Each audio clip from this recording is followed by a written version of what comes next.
anybody that misses it, we can share it with them later on. That way we don't lose any more of the time we have, because we're only going to have Grant for a short while. Like I say, he's got a birthday party to go to. Let me explain what how this came about.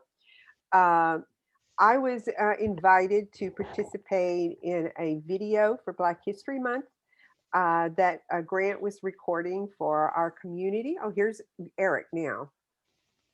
All right. And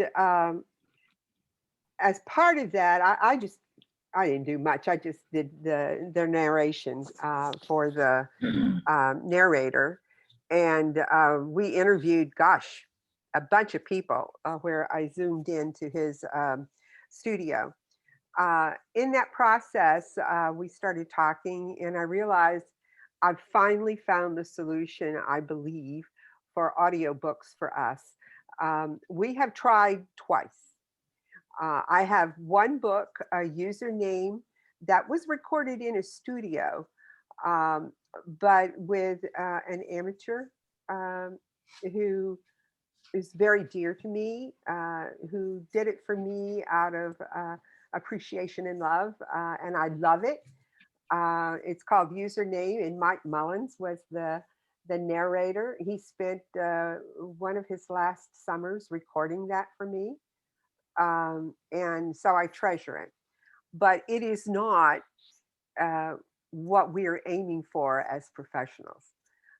So as precious as it is, I know you all want better than that. So I have kind of been looking for it. Last summer, we tried to record an author who wrote Frozen Tears.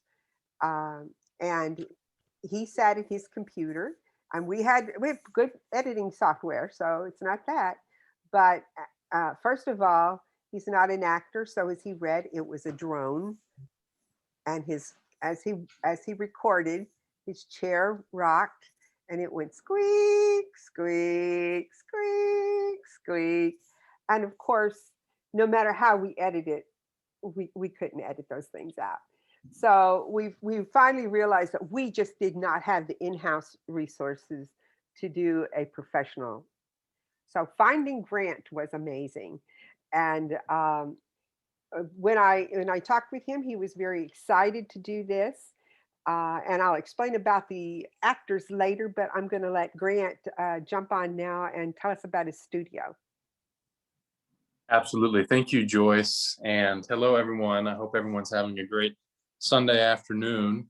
I am very grateful for the opportunity to be able to work alongside Joyce and Red Engine Press to kind of serve as the middleman here to, record all of this great work.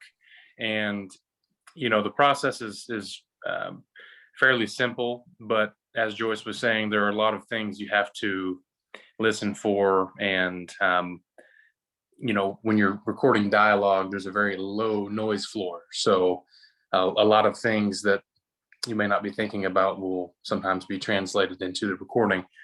And the ironic part about this whole opportunity is that when Joyce approached me with this, we had actually just recently started working with a couple of big publishers out of New York and Los Angeles, where we had been recording their audiobooks for their authors that they represent. So we got a lot of great experience to how the process works in the real world with professional publishers.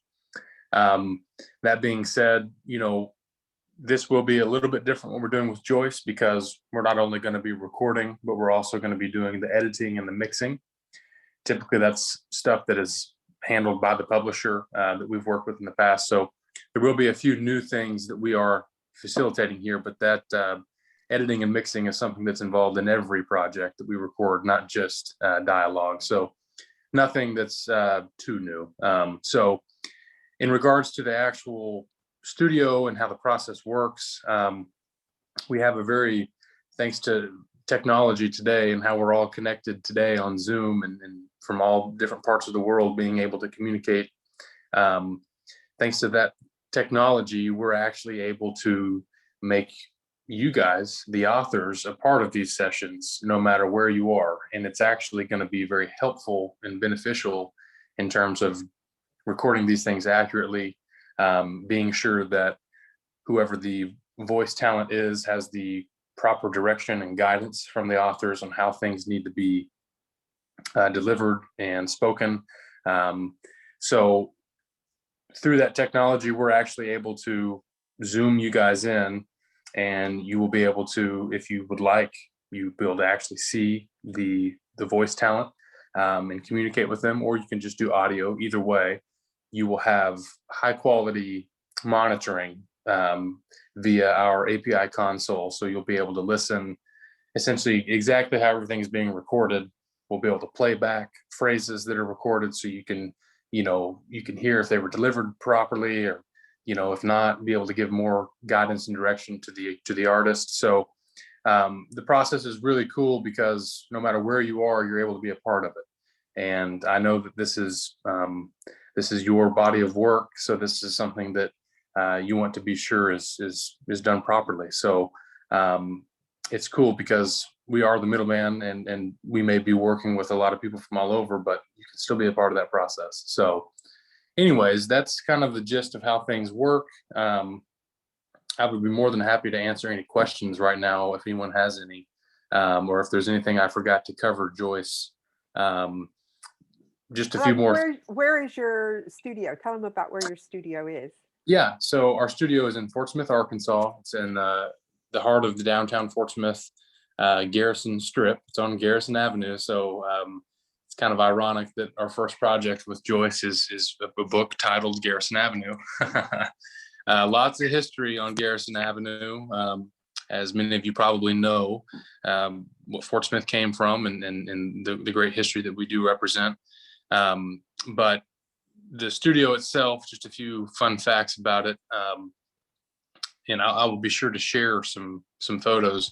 I think there's a way, Joyce, I think I can drop a comment, and maybe you guys can go check out the photos. So I'll do that here in just a sec. But and if not, I'll send the link to Joyce, and Joyce can send it to you guys. But it took us about 2 years to build the facility. It's an absolutely amazing, beautiful facility. We've represent many different cultures inside our facility. We've imported goods from all over the world: Morocco, Turkey, Portugal.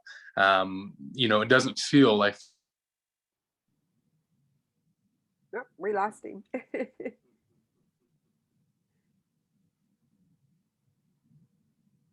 Uh-oh. Yeah, building this place. We lost you for a second. Say it again. What you just like the last sentence or two. Oh, what's the last thing you heard? I'm sorry. You were just talking about building your studio. Morocco, Portugal. Yeah. That's about the last thing.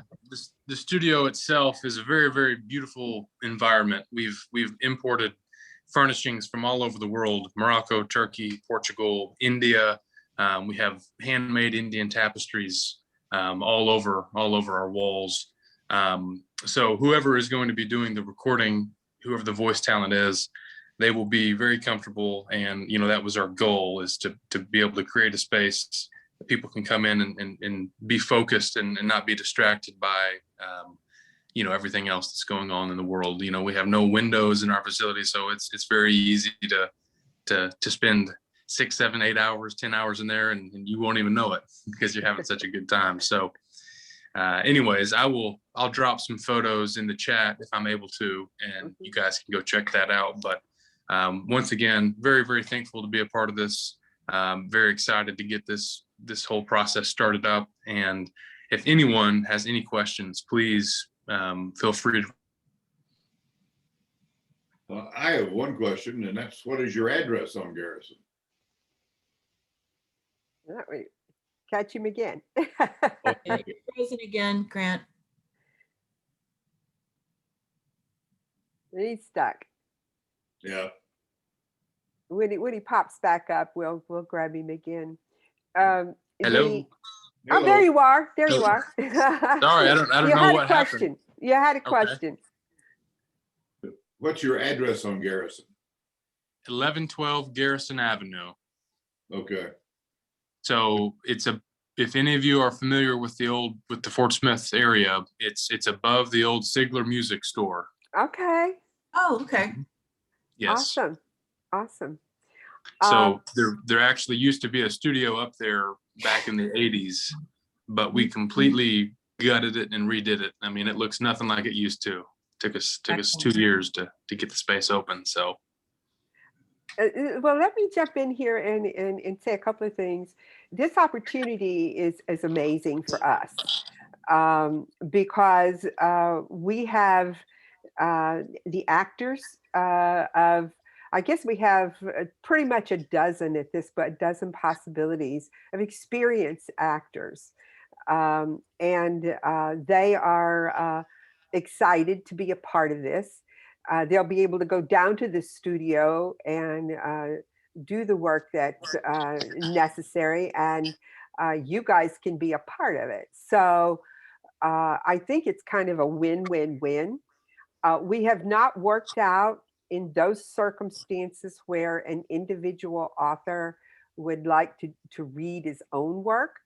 Like I said, our experience has not been good so far, but that's an experience of one. I sound very nasal on recordings, so I know that in my case, I needed someone a hell of a lot better than me. So when I wrote Garrison Avenue with my sister Mickey, I wrote it with her voice in mind. It's a first person narrative. So I'm very excited that to have Mickey read this book, because many of the characters, like for example, the character of Abigail is our Aunt Frances. So she knows these characters already pretty well. And we're going to do it first, not to cut any of you out, but to learn the process. Get to where we're working with Grant seamlessly.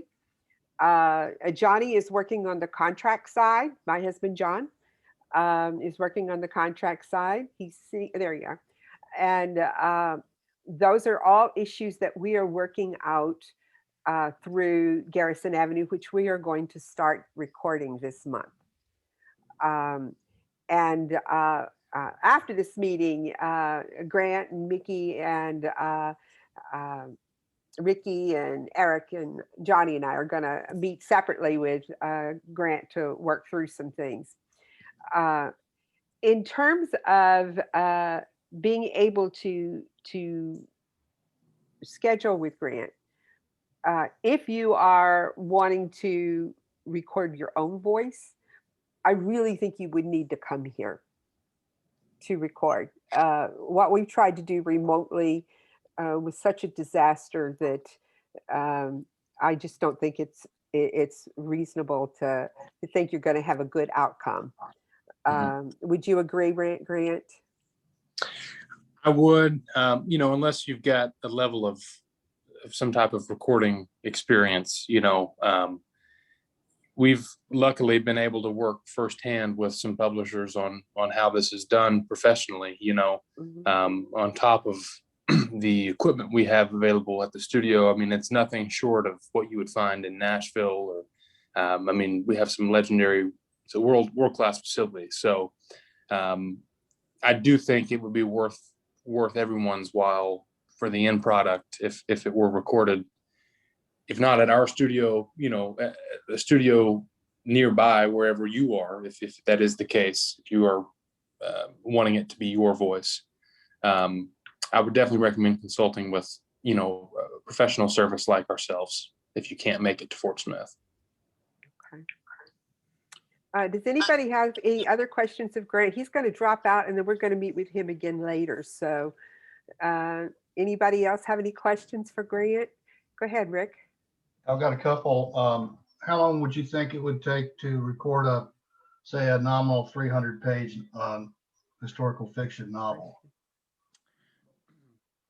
300 pages. We've done a couple books around that size.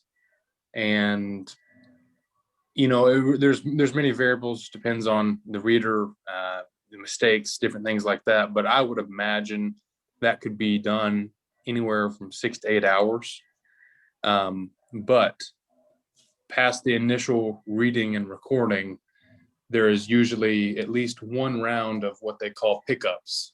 And pickups are essentially corrections, mispronunciations, the squeak of a chair, things like that, things of that nature. And sometimes pickups can take an additional 2 to 4 hours past that.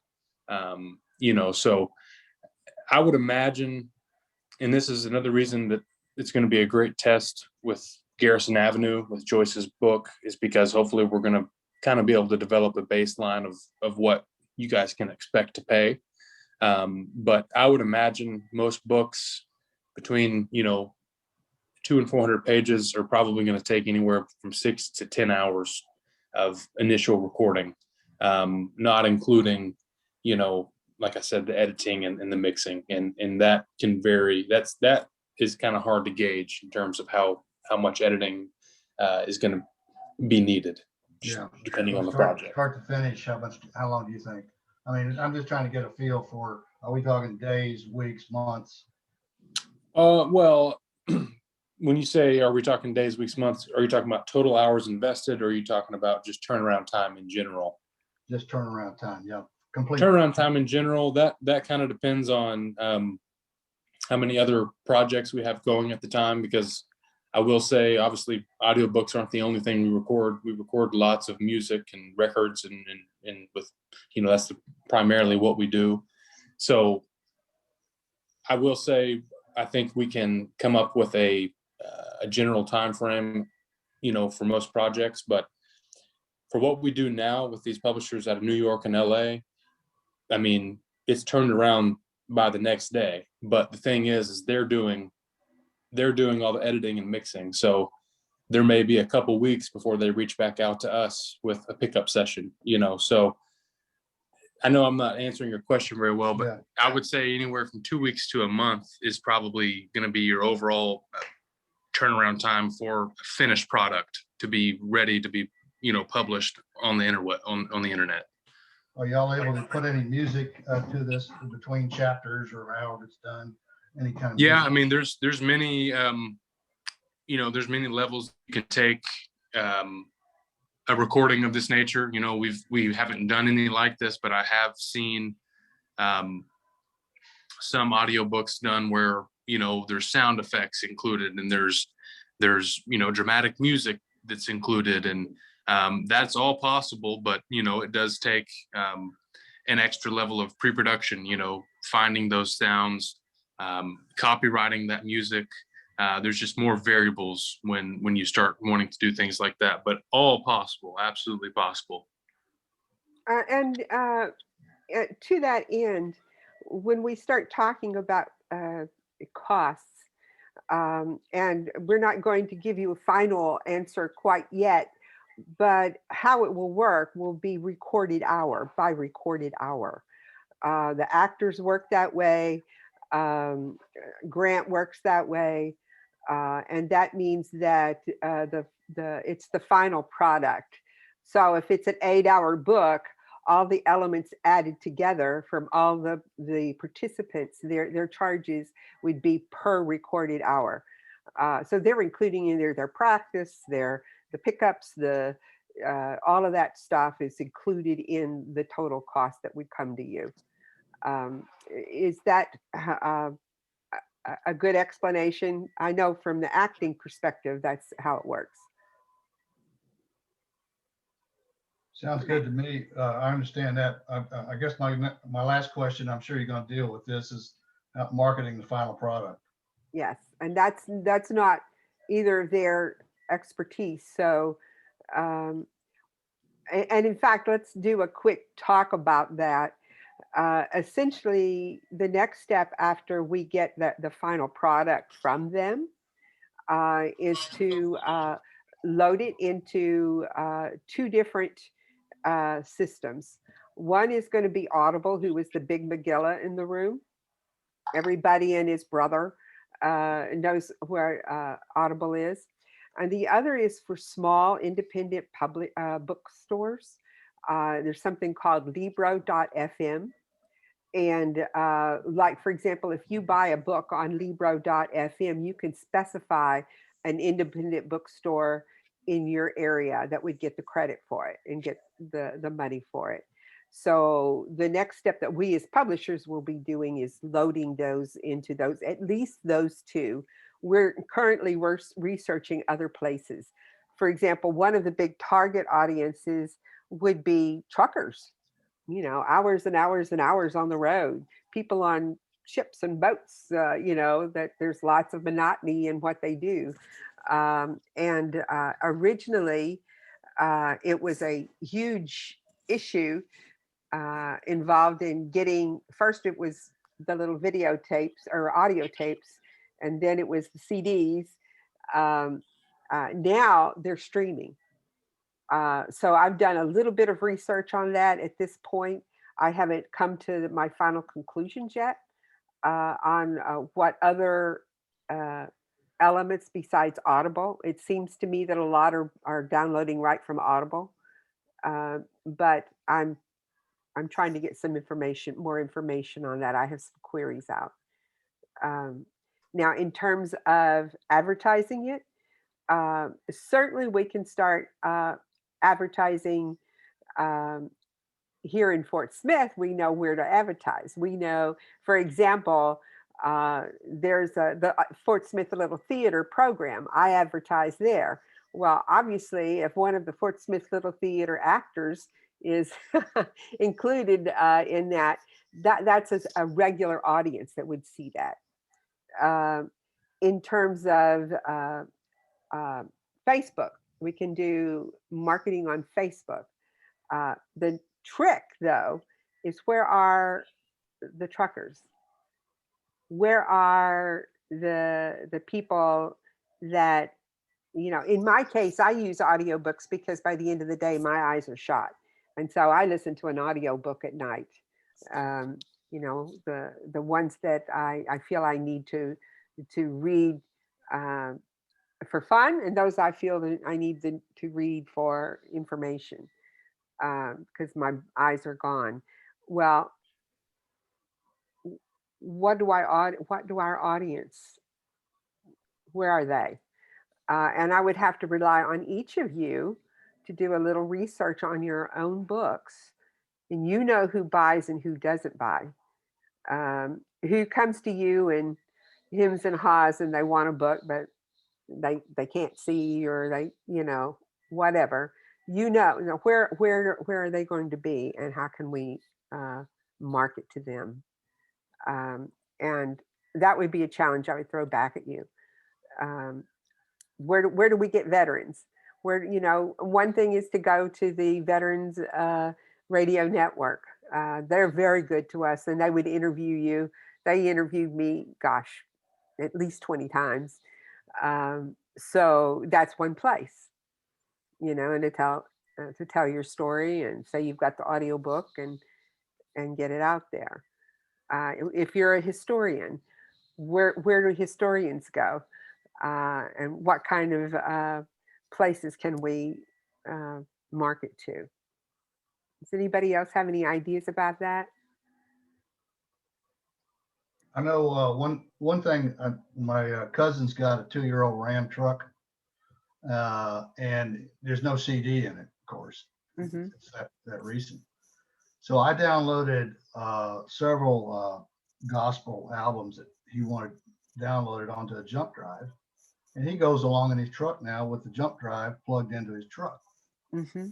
So I don't know, jump drives are cheap, and these books could perhaps be downloaded on one jump drive, get the whole book on it. Mm-hmm. Mm-hmm. That's a possibility. And we'd have to see how that would work. Certainly in terms of Audible, when you download the file, or you can do it where it's still in the ether. Right. Yeah, I was going to say, once the product is done, it will be delivered in a MP3 or WAV audio format. So with that file, you as authors can do whatever you want with that file. You can put it on a jump drive, you can burn it to a CD. If there's a way that you're wanting to share that with someone, that's a file that you will be able to do whatever you want with, past uploading it to Audible or some of these other platforms that Joyce is speaking of. But anyways, guys, I do need to jump off here. It was a pleasure chatting with everyone. If anyone has any questions, please feel free to reach out to me or Joyce, and Joyce will get in touch with me. I really do look forward to working with each and every one of you, and I hope everyone has a great rest of your day. So we'll be working out the kinks, and I look forward to getting started on this with you guys. And we'll see you in about maybe 3:30.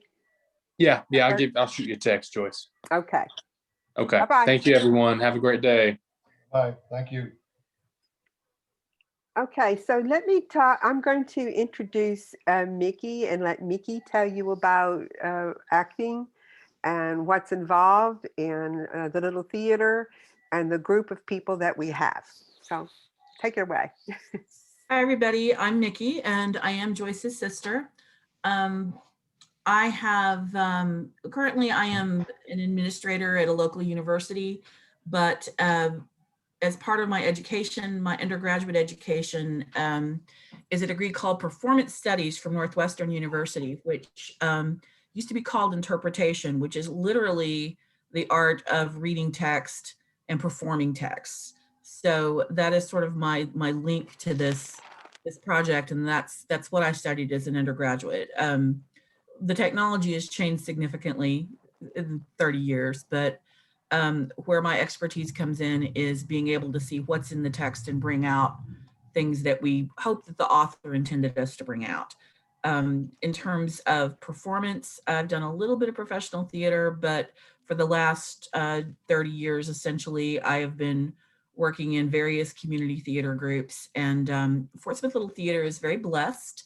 We have a number of people who either have formal education in theater or some professional experience, or they have so much experience in community theater that they really are at a next level. It is an excellent community group.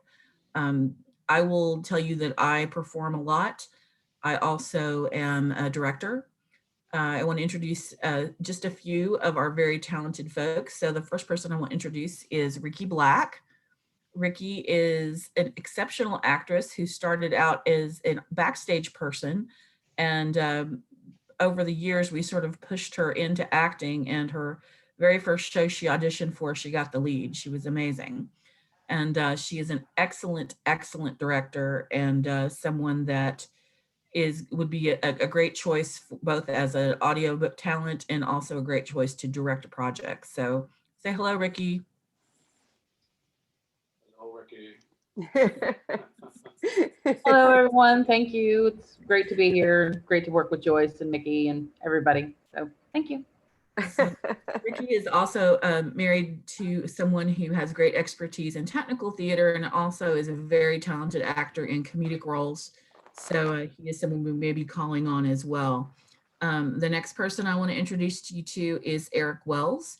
Eric is going to be joining me in the guinea pigs in the very first project for Joyce, because in Garrison Avenue, it is a first person narrative, but it also includes a bunch of fake news stories. And so Eric is going to be the voice of all the news stories in the Garrison Avenue book.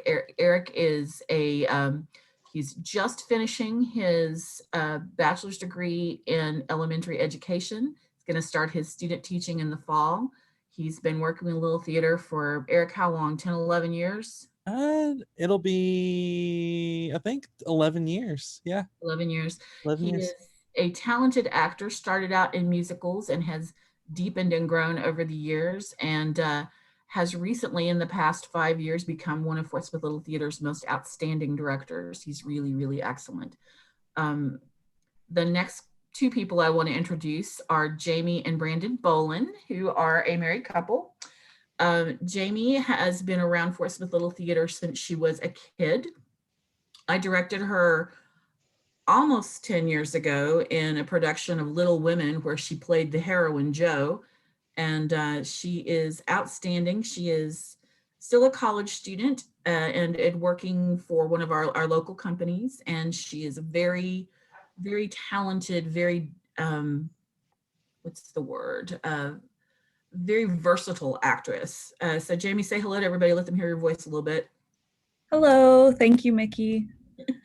Jamie is also a director and a writer. She just finished writing a play script called Coffee Shop that we hope we will be able to produce at the theater next year. So it is available on Amazon. Check it out on Amazon. Coffee Shop, a play in 2 acts by Jamie Lambden Bolin. So take a look for it. It's a great script.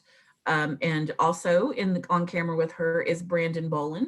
Brandon is the music director at one of our local churches, and he has a degree in music performance, isn't it, Brandon? It's general music, vocal emphasis. Okay, from John Brown University. And Brandon has been working with the theater 10, 12 years, something like that, Brandon? Eric and I actually run our first show at the Little Theater together. So we're both in Seven Brides for Seven Brothers a little over a decade ago. Brandon has an exceptional voice. If you can hear just from listening to his voice, he has that wonderful sort of neutral baritone, almost newscaster type voice.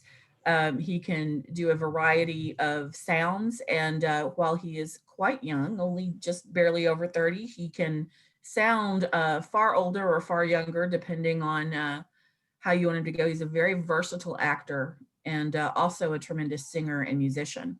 So this is just a small sample of the kind of talent that we have working at the theater. We also have folks with, a little bit older, more in my age range.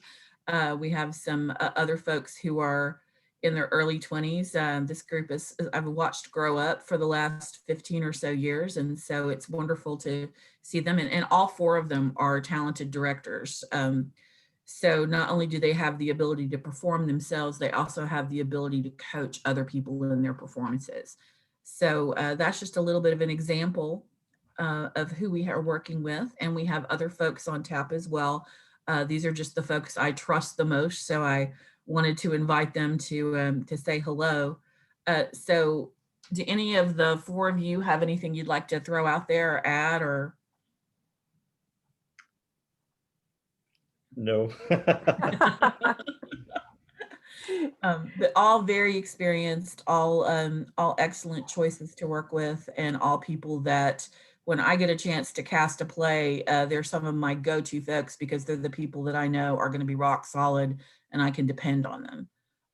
I am handpicking the people that I am suggesting to Joyce because I want it to be the most professional experience possible. So not only am I choosing to work with people who are very talented, but also the people who have the most professional attitude and behavior when it comes to doing theater, because we all do it for a hobby because we love it, but these are the folks who take it seriously.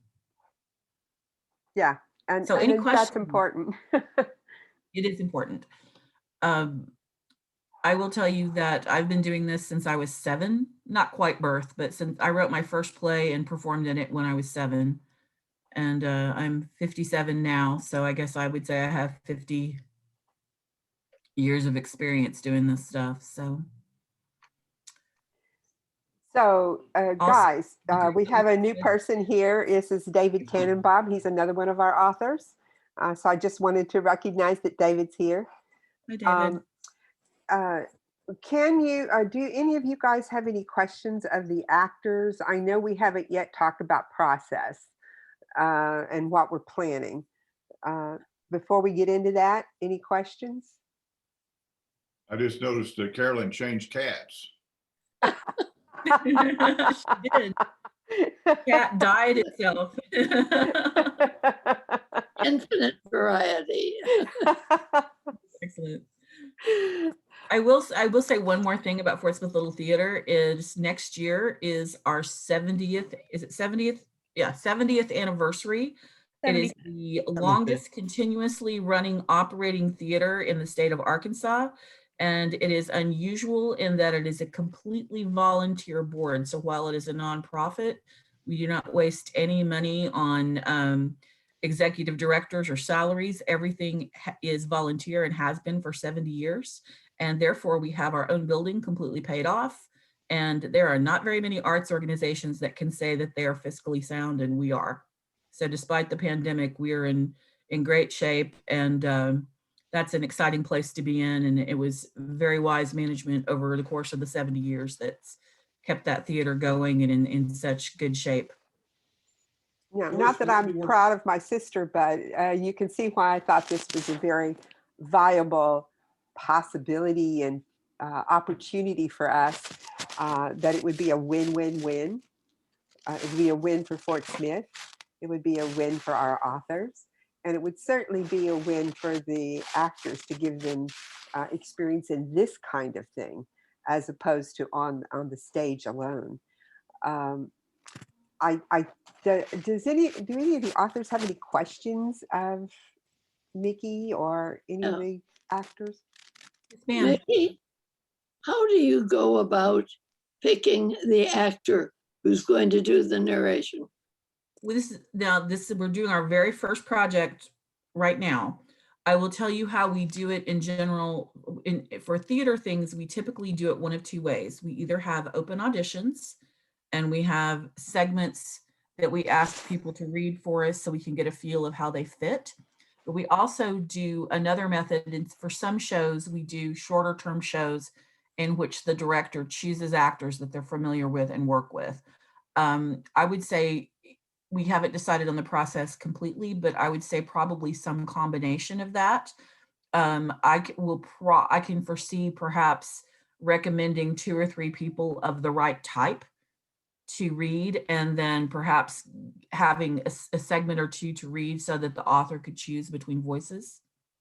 That's one of the ways that I think that we could do. Another would be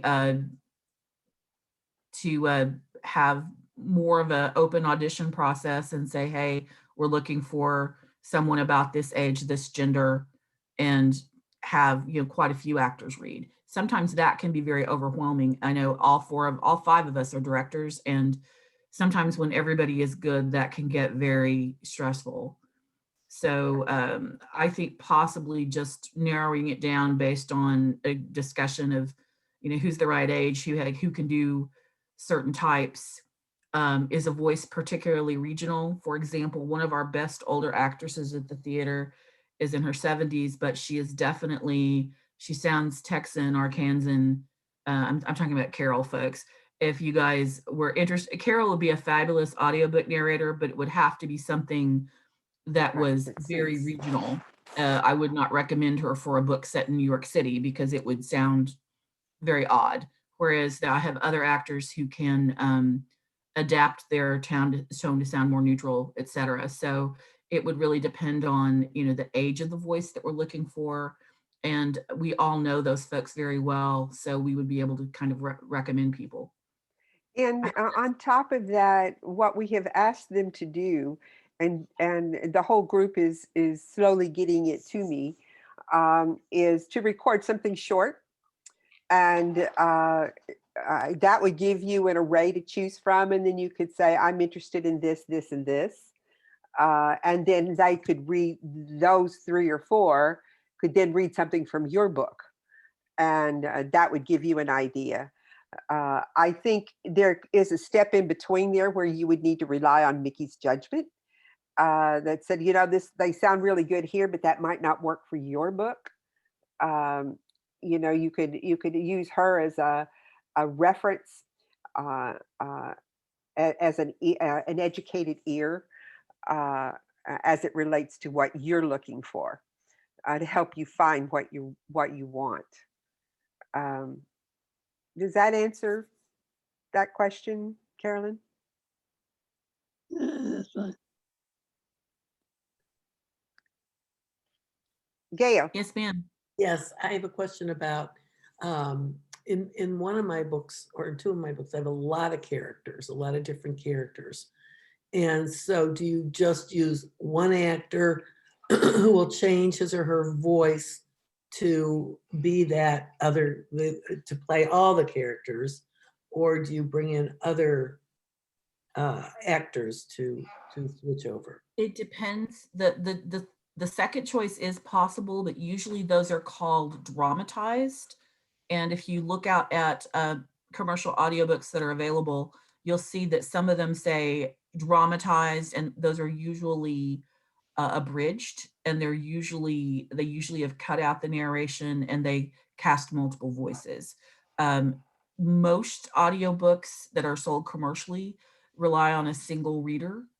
Well, although there are a few that will use different readers. So for example, there's a fairly new book called The Stranger Diaries by Ellie Griffiths. And it is a story told by 3 different women of different ages and backgrounds. And so in that case, they have chosen to have 3 separate narrators, but that is unusual. Usually it's a single narrator taking on different voices. But it can be done either way. There's a lot more logistics, and I would say potential for expense. The more actors you have involved, Right. they all don't get the same charge per finished hour, but you have to figure out a different way to pay them. So for example, if you had 10 voices, we'd have to have a flat rate for actors who are doing bit parts, probably a slightly higher rate for actors who are reading a lead, and it would be probably a different pricing model, or a different, and certainly a different situation, but it can be done. And to that point, let's take a step back and let Joe talk about what we're trying to put together for him as a possibility. Tell us, Joe. Well, my book, The Kansas NCO, has had a screenplay written for it. A couple of film producers are showing a lot of interest in the book. This has been going on a couple years, so I'm not sure it's going to happen. But I was talking with our screenwriter a while back, and I asked her if, all these film modules, if you will, are seemingly, very important people, and they're zipping around, and wouldn't it be nice if they, has anybody ever done an audio screenplay? She hadn't really ever heard of that, but she was interested in it and thought it'd be a good idea. So we were working with Joyce and Mickey on that. I know, Mickey, you worked with Carissa a little bit, so that's a little side project from the books, but it's certainly, to me, it makes a ton of sense. And it would be what you were talking about with multiple voices. As I understand it, Mickey, you have a kind of a strategy there you're working through.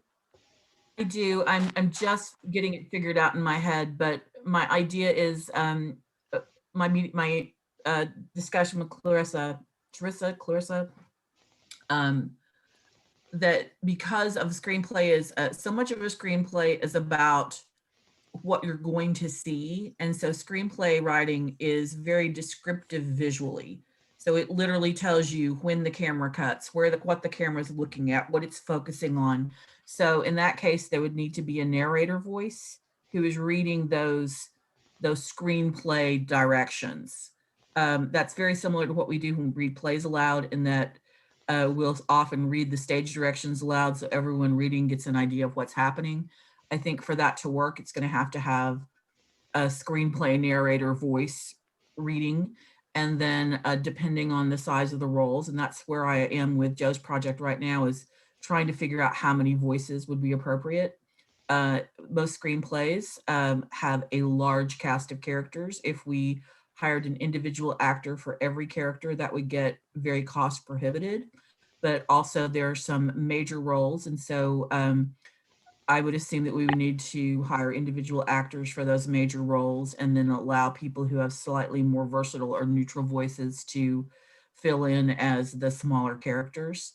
And so I am working on figuring out how that script breaks down and how we price that. In that case, we would have, there's a lot of administrative stuff that has to happen there. And so Well, I Ricky could, is actually, I, yes. I can tell you one thing about having worked with these people for a couple of years now. They're cheap. And so just give you a heads up. They're probably not gonna be looking for the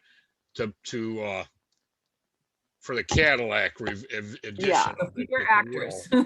That's good to know. Yeah, yeah. Yeah, I So the fewest actors possible. So that's yeah, what we're going for. Yeah. And so in that case, we would have to do, instead of having actors charged by finished hour, it would literally have to be, hey, here's a flat rate. Are you willing to do this for X amount of money? And the thing is, every one of us involved at Fort Smith Little Theater, we were not working actors in Los Angeles or New York trying to live on this. We all have other jobs. We do this stuff for free all the time. oh sure. So we are not going to be charging Well, in my $90. opinion, get paid, but it will not be yeah, like And- hiring yeah. union actors out of Los Angeles or New York. I have a In question. my opinion, there's a huge opportunity here for somebody. And Yeah. if it was me, I would, I would look at it, maybe put a quotation on something like that, several ways. So they could look at it and say, oh yeah, this is, this is what fits us. That's my opinion. Yes. Well, and the idea is this something that would be everybody would want, that has a book that these people are trying to turn into movies? Is this going to be something that there's a future to? And how should it work? If it's never been done before, that's always the challenge. How should it work? Something like Rick's book. I'm sorry, Rick. No, go ahead. Well, I'd Go say ahead. something like Rick's book is a lot of action, but it's got a lot of inside jokes and deep emotion. So it's to turn that into a screenplay would be awesome, but at the same time, I don't know how you would deliver it without multiple characters. Do you, Rick? Am I reading it wrong? I could be limited somewhat in some characters. I just kind of bring in one major character at a time or two throughout the book. There's not a big inundation of not multiple plots going on and all that kind of thing. But my question was, and this is pretty simple to answer, I think, is there a rewriting requirement when we go to audiobooks? No. Do we have to rewrite the book, or is it just basically read? It's read. Okay. It's typically read, but if it's done well, actors do a variety of different things. I will tell you what I prefer. There are some audiobook actors who can be people of a million voices, and sometimes those can be very effective. But in my opinion, the ones that are the most effective are the ones that keep pretty much the same voice, but by their inflection and by just something they do mentally, you can tell which character is speaking because of the adjustment in attitude more than an adjustment in voice. So that's sort of my philosophy.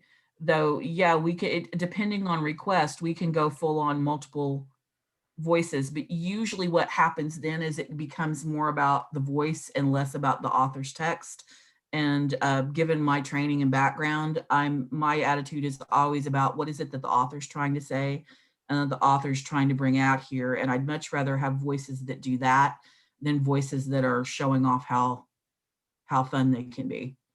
So that's always going to be my default, is to make the characters come from an inward place rather than a Robin Williams doing a million voices place. Not that I am not a great Robin Williams fan, but Yeah. not everyone can do that properly. I have a question. What is the difference when you're talking about audio screenplay? That seems like an oxymoron. That and a radio play. A radio play usually is going to have sound effects built in and music. Typically, there's a whole subgenre of theater performances that are called radio plays, where you actually see the actors making the sound effects and things like that. We've done a couple of them at the theater. And so sound effects are a big part of, I guess you would call it radio drama. However, I don't know how much audio screenplays are being used. I think the point of the audio screenplay is really to sell the screenplay. And so I think the key is going to be to have enough voices for you to tell that there are different characters talking, and someone who is clear enough as the main narrator to allow you to visualize what those screenshots, what those screens are going to be. But generally, most people don't read screenplays. So if you've done any TV or film work, or I took a couple screenplay classes when I was in college. There's a very set way that you write a screenplay, and a lot of it is descriptive, as I'm sure Joe can tell you, based on the script for his book. Much of it is visual description. It's visual description and dialogue and telling you what the camera is showing. In most of the cases, and that's why the narrator will be probably the most important character in reading that screenplay, because it's going to be very important for the people listening to be able to visualize what this might look like. And again, it's a sales tool as opposed to an audiobook that is an art form in itself. And the art form, as I'm visualizing it, is that you have your original book, which God knows we've all sweated blood, sweat, and tears over these books. We put our heart and soul into these books. That's what Gail, for example, her books are so important to her on many levels. There's the artistic level, but she's telling the story. The one that we're working on, she's telling the story of how her husband died. That story has to be the story that is delivered, and it has to be delivered from her heart and words through your lips, if that makes sense. It's the same with Rick's book. Rick's book is about, it's a novel, but it's really about Rick, and it's really about some things that he experienced, the loss of a friend, and the links that he went to address his feelings about his friends. Those are things that the reason we write these books. And we have a lot of vets, some who are not here, but will probably join us at some point. We have a lot of historians like Carolyn. Certainly, I am really into historical fiction. David is into a whole new series. It's going to be a six book series. We've signed a 3-book contract at this point. It's going to be six books. Yeah, it's a practical police mystery story, a police operative story set around a science theme. Very cool. Yeah, and there's other authors that we have that have a lot of action. I don't know that they are as convertible to an audio book as these very deep, important, or intellectually intricate, or historical. David's books are all very intellectually intricate. They will be a gas to read. I'll tell you what a lot of this reminds me of is Ray Coleman's Readers Theaters that he put on in support of the Literacy Council and other things, using actors from Portsmouth Little Theater. Yeah. And there's some things that we could certainly do just from the perspective of doing ads for books as well. We hadn't even got to that. But that is something that down the road if we found a way to be able to play the ads, whether on Facebook or Twitter or radio stations or whatever, that those are always a possibility as well. But first things first, let's get the books. Gail. Yes, I am now redoing my website so that I can have a blog on there, a serious blog. Now, would I be able to entice listeners to come and listen to my story on my blog? That's a good point. But I post it. Does anybody have any experience doing anything like that? I don't, but I would say that perhaps you might want to consider doing excerpts, because I know that's one of the ways that Audible sells people on audiobooks. If you can listen to like a 5-minute sample, and then hopefully by that time you're hooked and you're going to go ahead and click, yes, I want to buy the book.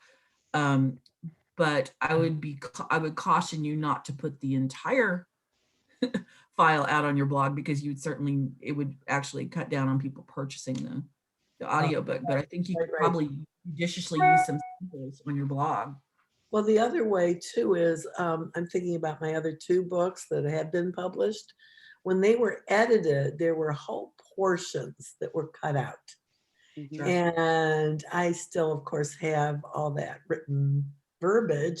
It was good, but the editor felt that for the population it was writing for tween through adult, just to move the story along, even though what I may have written was beautifully written or descriptive. So like it was gone. So I could like maybe add that as an extra. If you're reading absolutely Sebastian's Tale, you might want to know how or Norton's Tale, how they made the raft, because that was completely eliminated. Sure, that would be neat to have sort of excerpts that weren't used in the publishing. Yeah, but they're not in there at all. And to Gail's point, into we were talking about Rick and David's work, is there's a lot of suspense, and I like to do suspense as well, and you want to make sure that how it's read, especially if you're I always tell the story, like, to authors, if you mention the picture above the fireplace at all, that's one thing that's significant. If you mention it twice, it better be really significant. If you mention it 3rd time, you better deliver. Don't put stuff in there that doesn't deliver. So there are times when you cut out a lot of really good stuff because it doesn't deliver the bang that you're intending. Maybe you're intending to do that 2 books later or whatever. But in the read itself, if you don't deliver on what you promise, if your ears perk up and you think, oh, what is it about that picture over that fireplace? You need to make sure that it's covered in that book. So we cut a lot of things for that reason. And they could be used for other things. David does a lot of suspense. I do think that we have people who enjoy genre kinds of fiction. And so I think that that's probably not going to be a problem with this particular stable of performers, because I know I love me a true crime or a mystery book. And I think I could say the same for Ricky, for sure. Yeah. Oh. Rick. I've got, I recently, a couple years ago, got to participate in a Red Bull production from Los Angeles on a movie called Blood Road. Mm-hmm. Blood Road was the Ho Chi Minh Trail in Southeast Asia. And I ended up writing the initial radio calls. Essentially, the story was 2 daughters wanting to go back and find out where their father crashed in an F-4 Phantom in Cambodia, Laos, actually. And one of them was going to ride the 1,200 miles of the Ho Chi Minh Trail on her bike to find that place. And so the whole movie is following her, going and finally finding the crash site. But they had no knowledge of the radio calls that would have been typical between the two aircraft in this incident. And so I wrote the narrative for the radio calls. I guess my point is, in Joe's book and mine, there's a lot of radio transmissions between either individuals on the ground or airplanes in the air. And that they would have to sound a little different. I'm not sure how we could accommodate that. There's a little scratchiness to them, or a little distancing, or change in tempo and that kind of thing. So I just throw that out as anytime we're going to do any kind of veteran type war centered production, there's going to have to be those radio calls inserted in there. I think, Rick, I think that's one of the most important reasons to have you be a part of the process, of the recording process, to zoom in while it's being recorded. Have a meeting ahead of time to talk with the artist, talk with Grant, talk with Mickey, and say, these are important to me. These issues keep an eye out for it. But during the recording itself, to say, you know what, that's not working. there's an element here you're not aware of. There's something that I intended, and then see what they can do with it on the ground as they're recording, as opposed to hearing it 4 days later or 5 days later and saying, it's just not there. You give them input at the time that you're recording it, which would save time. And there's possibly something that Grant could do in post-production as well that would get the sound that you're looking for. If you're looking for a particular sound, you mentioned like a scratchiness to the sound, there's probably something that can be done with the microphone or with the mixing. If we can get the appropriate tone of voice and working with the actor, then we could try different mixing techniques to make it sound the way it would like to sound. The only thing I would say is we have to make sure that it doesn't pull the reader out of the story, the listener out of the story when we do that. But yeah, it's I think there's some things that can be done. It probably just would take a little bit more work with production to make it sound appropriate. One other thing I would throw out there is I did some research a couple of years ago at some truck stops, and Joyce and I have talked about this, but there is a plethora of audiobooks on the racks in truck stops. And there's a company that has kind of the corner on all of that. I forget the company's name, but if we could get our audiobooks into that system somehow, it'd be a natural seller. I mean, these guys, they drive hours and hours and days, and they love to listen to that kind of thing. So just maybe keep your ear to the ground and maybe go visit a truck stop, and let's see if there's some way we can get some of this into that system. That's a good point. And that's one thing I have not done yet, is actually go to the truck stop in 5 years at least. So the technology before was they'd pick up a CD at the truck stop. So the issue was to get in, make the CDs and get them into that distribution line. Now there's no CDs, so how does it happen in the truck stop? Do they actually not go through the truck stop anymore, and they download it as they drive? How does that happen? So we need to go talk with some truckers and see how that works. So maybe we can do that. Does anybody else have any structural questions or comments?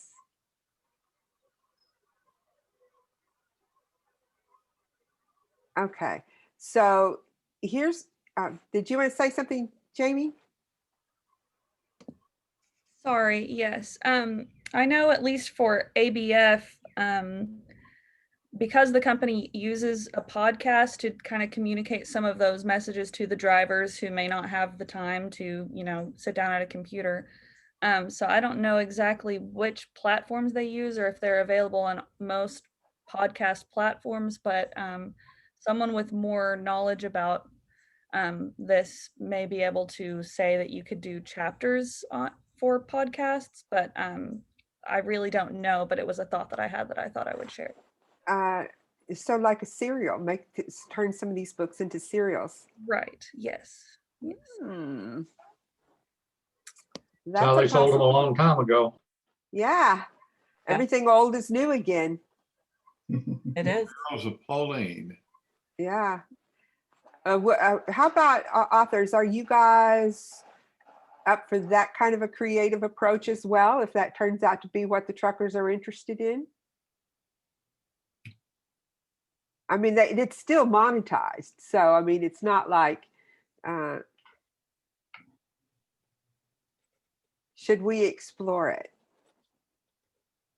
I think some of us don't know what they're talking about. Remember, I've been on podcasts before, but I'm not sure how that would work with a trucker on the highway. Well, Jamie works for that company, Arkansas Best Freight. Go ahead and explain again, Jamie. I personally don't do a lot with the podcasts, but I know that on your phone, or I guess any sort of tablet or device like that you can access. What is it called on iPhone? Oh, you don't know. You don't have an iPhone. Let me check. Yes, the app is just called Podcasts. And so that would require the audience to have access to those kinds of phones. But if they do use iPhones or any sort of smartphone, you can open up this app and type in the search for the book. And again, that requires some advertising, but that could be a platform that could be utilized. It's a good one because our car, we haven't used it yet, but our newer car, it has a screen and it has the podcast on there. It just up there and you just click on it and you're into that system where you can choose any book, any podcast you want. The issue is how it's, it would have to be a monetized one to make it worth our while. I will say, if you're talking scale, the company that Jamie works for is Arkansas Best Freight is a subsidiary of ArcBest, which is one of the largest logistics companies in the world, and it's headquartered in Fort Smith, and it has huge trucking networks across the nation. And there are two others in this area. The other one is USA Truck, and beyond that, there's JB Hunt, which is in Northwest Arkansas. So there are people get on the nearby phone and go talk with people. Yeah, there's local resources here that we could ask about these things. Just saying, because I think it's even though we see them as local companies, they have what's the word, Jamie? Terminals. They have terminals all over the country that are part of how everything we buy all over the country is shipped. And specifically, Joe's book, Rick's book, and David's book would be the types of books that I believe would be popular on long hauls. If I may, one thing you could do is, like a podcast, you could release a chapter a week. It would just go to that platform. And then, if you're looking to get it monetized at the either beginning or the end of that chapter, find a sponsor that could sponsor, and just say this chapter or this book is brought to you by such and such sponsor, or this chapter is brought to you by such and such sponsor. And that would be a way that you could both do it in podcast form, where it's free for the listener, but you're still getting it monetized. That's a thought we had never even considered. Never crossed my mind. Why you guys need millennials, guys. Hey, gotta listen. What do you guys think? With like David, his books are, one chapter builds on the next to the next to the next, so that when you get to the clinger, you should know it, but it still smacks you in the face, which is part of the fun, to be smacked in the face. what about Rick and Joe? What do you think? Myself, I would have to think about it, but I guess it makes sense as far as the comment about the chapter each, periodically. Mm-hmm. But I would have to get more into it to understand exactly. It's I've been watching Yellowstone, the series Yellowstone, and I record it and we binge on it. I can't stand to go for another week. There had to be some avenue to where you could binge if you wanted to, I guess. Yeah, actually, I suppose at the end of when you release it, it's still out there. So some people would wait till the whole thing was out there, or there's the other option of just buying the damn book. But this is a different audience. So we've never cracked that audience at all because we aren't on that platform. Especially the Vietnam books and the books that Carolyn does that are history, that I do that are history, and you're wanting a different generation to appreciate not only your work but also the history behind it. I mean, let me tell you a quick story about Joyce, because our generation is they're dying. Yeah, getting pretty long in the tooth. Yeah, exactly. If we're going to have any sustained readership, we have to get the younger generations to hear us. interested. We have to get their interest. Yeah. One of the most exciting things that was we got such a kick out of in Gettysburg, and I think I mentioned this earlier about Carolyn's work, is the Ranger went nuts over that we had Carolyn in our group. She has that kind of recognition that she didn't even know she had. She didn't even know how excited these people were by her work. But she's been at it a long time. Her books are out there. They're pertinent to the field that these people were interested in, and they were available in the format that these people wanted to absorb it through. So this is our challenge with this, is to get it into the format where new audiences will find us, to find this work. Most people who are regular audiobook listeners are going to be using one of the streaming audiobook services, such as Audible. That's going to be, that's your mainstream way that most people would get it. Very, very few physical copies of audiobooks are sold anymore. Very, very few anything that involves any sort of physical media like a CD or a tape or anything. Yeah, I haven't seen it in a streaming while. stuff. I know I listen through the app, through the Audible app or the Libro.fm app. There's also audiobooks.com that is almost as big as Audible. Yeah. And I was looking into that as to how to load to them as well. Some of these systems, we get it into ACX, which is essentially Audible, and it feeds others. So that's my challenge right now, is finding out, once we get it into Audible, which other places does that automatically place it? Like with, your books, that once we get it into Ingram, it's placed in bookstores all over the world. All you have to do is get the bookstores to order it. Whereas with this, there's multiple companies involved. So there's no one place that does it all, but there's probably sources that do 4 or 5. So that has been my challenge in the research, is to find out, if I load you here, how many other places can they buy you? So any other questions on this? This is just to get you started. We'll do another one of these once we've finished Garrison Avenue. let you guys listen to it. Decide what you think. If you want to go the route, we'll do a quote on what it will cost, and get back to you. And you can decide if you want to, give it a pop or not at that point.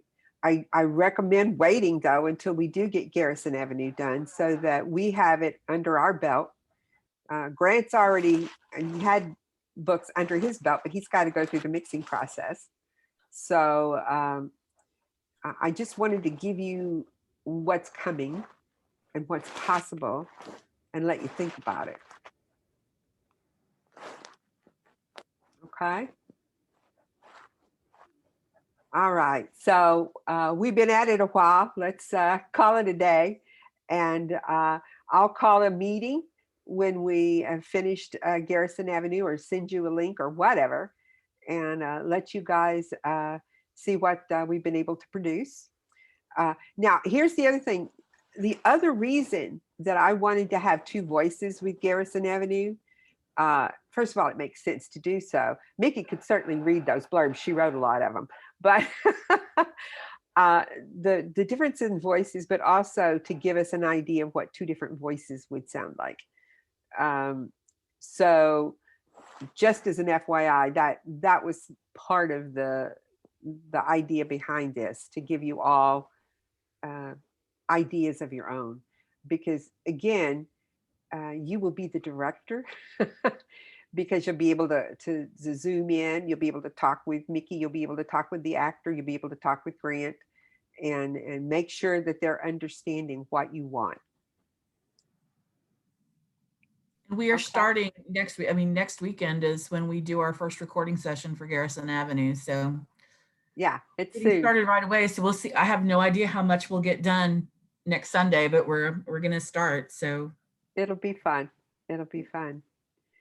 Okay, guys. Well, it was great spending time with you. It's been a long time for some of you that I haven't seen you in a while. So we'll talk soon. And if you have questions, you can get a hold of me at any time. And if you have a question for Mickey, I'll make sure she gets it to begin with. And then if it's something that you want a direct line to chat with Mickey, I'll make sure that you get that, her information. She works during the day at the college, so it's probably better to come through me.